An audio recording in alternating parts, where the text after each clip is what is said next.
그 영어교육도시에는 학생만 약 9,000명, 그 정규인구까지 포함하면 한 23,000여 명 정도가 되고, 도내에 있는 농수축산물들이 다 그쪽으로 해서 그쪽을 통해서 소비가 될 것이고, 그리고 거기 사는 학생들이라든지 이제 주민들이라든지 외국인이라든지 이분들이 그 도시 안에서만 살지 않습니다.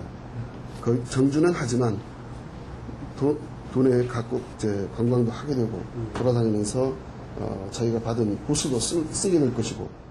세계인이 사랑하는 아름다운 사업 시행자인 JDC 측도 영어교육도시의 필요성을 역설합니다. 법률과 재정 지원의 특혜를 살려 국제 자유도시로 거듭날 수 있는 기회라는 것입니다. 자본이 자유롭게 움직이는 국제자유도시 제주를 만들어갑니다. 제주 영어교육도시에 대한 그 제도 개선안은 상당히 획기적인 겁니다. 그래서 모든 시도에서 부러워할 만한 그런 제도 개선입니다. 다른 시도에서는 국제학교 하나를 유치하기 위해서 지방자치단체 예산 500억, 600억을 써가지고 겨우 유치를 하고 그렇습니다. 근데 제주도는 돈 하나도 들이지 않고 국제학교를 12개나 유치할 수 있는, 서로 들어가겠다고 지금 난리입니다. 제주도가 정말 국제자유도시가 되기 위한 정말 좋은 기회입니다. 하지만 시민단체에서는 영어교육도시의 지향점이 뚜렷하지 않다고 지적합니다.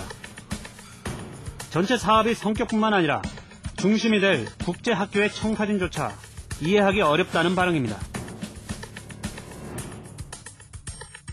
영어교육도시의 상이 과연 무엇이냐, 이게 국내용이냐 국제용이냐, 국내에서 국외로 빠져나가는 유학생들을 유치하기 위한 학교인가, 아니면은 제주도민을 위한 학교인가, 아니면 국내에 있는 유학을 가고 싶어 돈이 없는 분들이, 없는 자녀들이 여기 와서 공부를 할 수 있는 기회를 제공하는 그러한 학교인가, 이 부분에 대한 상도 불분명하거든요. 토론회에서도 이러한 문제는 지적됐습니다. 제주도와 JDC가 객관적이고 타당한 근거 제시도 없이 사업을 추진하고 있다는 것입니다. 땅 팔아서 설득하고 지적되듯이 교육도 마찬가지라는 생각이 들거든요. 너무나도 중요한 사업을 추진하는 제주도가 이런 정도의 근거를 가지고 이런 정책을 펼친다는 거에 대해서 학부모의 한 사람으로서 이거는 말도 안 된다. 그리고 이처럼 객관적 데이터가 없는, 근거가 부족한 이 지금 정책안을 가지고 이 토론회 속에서 어떻게 그렇게 그런 자신 있는가, 지주들에게 땅을 팔아라는 열정을 가지고 말씀하셨는지. JDC 측이 토론회에서 공식 발표한 자료입니다. 영어교육도시가 제주 경제에 미치는 파급 효과를 수치로 환산하지 않았지만 제주 발전에는 기여할 것이라는 막연한 주장을 하고 있습니다. 타당성 분석도 없이 사업을 추진 중이라는 것입니다. 영어교육도시 전체 사업은 어떻게 흑자가 지금 가능한 걸로 보십니까? 적자는 크게 볼 것으로 이렇게 생각되지는 않습니다. 그렇다고 뭐 흑자가 많이 나오는 것도 아니고요. 흑자인지 적자인지. 네, 지금 현재 회계법인에다가 그거를 검토하도록 맡겨놓고 있습니다. JDC는 영어교육도시 개발 사업과 관련한 2차 용역을 지난 봄부터 맡겨놓고 있습니다. 하지만 입법 예고가 끝난 지금까지도 사업 타당성 등 용역의 구체적인 결과 내용을 공개하지 않고 있습니다. 지난 19일 특별법 개정 법률안에 대한 공청회가 열렸습니다. 영어교육도시 사업을 다루는 교육 분야가 쟁점이었습니다. 전문가들은 아직까지 타당성 분석도 하지 않은 사업에 대해 법률안을 만들어 입법 예고를 하고 공청회를 여는 것은 중대한 잘못이라고 주장합니다.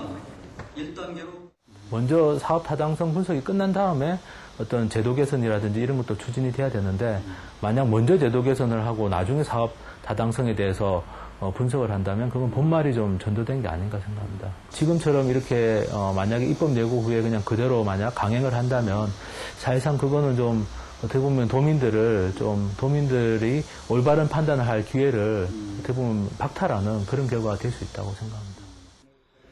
제주특별자치도 설치와 국제자유도시 조성을 위한 특별법 개정안과 관련해 단 한 번 열린 이날 공청회에 계획된 시간은 단 2시간. 그나마 영어교육도시를 다루는 교육 분야는 찬성과 반대 측 2명이 나섰지만 수분간의 발표 기회만 주어졌을 뿐입니다. 지역 주민들의 의견 수렴을 전혀 배제한 상태죠. 법안을 만들어 놓고 이후에 법안을 홈페이지나 인터넷이나 좀 띄워서 의견 수렴을 받는 정도. 그리고 공청회라는 것도 그렇죠. 오늘 보니까 저렇게 많은 분야를 토론하면서 토론자에게는 8분이라는 시간을 주었거든요. 그리고 답변자들한테 시간을 주고, 그러면서 너무나 형식적인 공천으로 흘러가고 있고. 영어 교육 도시를 법적으로 보장하는 이번 특별법 개정안은 도의회의 동의도 거치지 않았습니다. 도정의 이러한 행태는 특별자치도의 존립 이유에는 맞지 않는다는 주장입니다. 정부의 입맛에 맞는 법률안을 만들기 위한 것이 아닌가라는 그런 의구심이 들고 있습니다. 지금까지 특별법이 반려돼가지고, 특별자치도 특별법이 반려돼가지고 3단계 제도 개선이 이루어졌지만은 한 번도 이러한 그 도의회의 동의를 구한다든가 의견을 구한 적이 없습니다. 이러한 것은 제주특별자치도가 스스로 그 정부의 통제나 지배 속에 안주하려고 하는 그러한 그 뜻이 있는 것이 아닌가 하는 그런 지적을 할 수 있지 않겠나 그렇게 생각합니다. 영어 교육도시 관련해서는 애초에 표방했던 거하고는 굉장히 사업 내용이 많이 바뀌었습니다. 그리고 이게 국가적으로나 제주 지역사회나 상당히 큰 영향을 미칠 수 있는 그런 사안이기 때문에 좀 더 그 의견 수렴을 하고 또 좀 공개적인 토론의 장들도 마련하는 것이 이후에 이 사업을 위해서도 좀 바람직하지 않을까 생각합니다. 이 같은 논란 속에서 영어 교육도시 사업은 당장 내년에 착공될 예정입니다. 국제자유도시로 성공하는 것에는 별다른 이견이 없을 것입니다. 그러나 도민의 의견 수렴과 토론 없이 추진하는 그 어떤 사업도 정당성을 가지기 힘들 것입니다. 당국은 특별자치도의 존재 이유를 다시 한번 새겨야 할 때입니다.